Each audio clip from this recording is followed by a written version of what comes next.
One of the great enablers of fiction is Max, the sycophantic manservant to the delusional Norma Desmond in the classic movie Sunset Boulevard, now a Broadway show, and especially timely because it's about an aging, unstable drama queen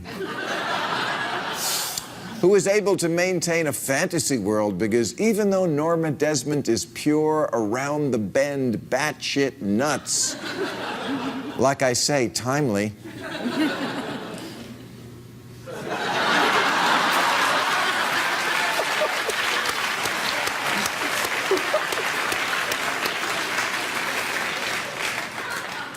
she has Max there. And he keeps the real world far out of sight. In the plot, Norma Desmond is a faded movie queen, a silent film star of the 1920s. But now she hasn't worked in 30 years, but she still thinks she's big because Max goes into the basement every night and writes fake fan letters to fool her into thinking the people still love her. Is that really any different than this guy pretending to have intelligence that backs up what his mad boss tweeted at 3 in the morning? Or the way Trump's handlers keep sending him to rallies where he only has to see the people who tell him he's doing great, just like it says on his hat?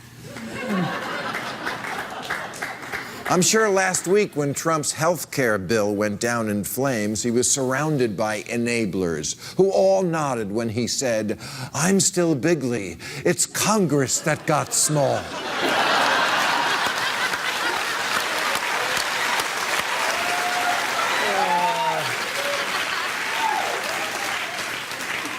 Trump has nothing but Maxes around him. Did you know that Devin Nunes once defended Trump by saying, "I think a lot of things he says, you guys sometimes take literally." Excuse me? We shouldn't take the President of the United States literally? Right, he's a poet. When he nukes Finland, it's a metaphor. Super Christian Mike Pence, seen here cringing from an air kiss because you don't know how far syphilis can jump.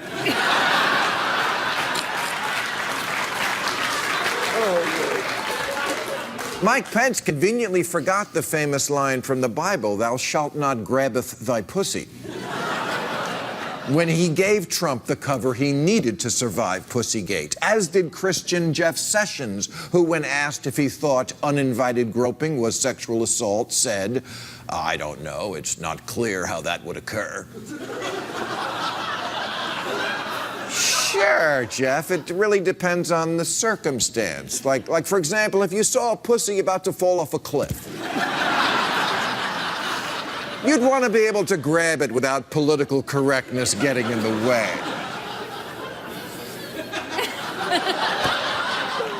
Enablers Sean Spicer and Kellyanne Conway are the West Wing's flowers in the attic.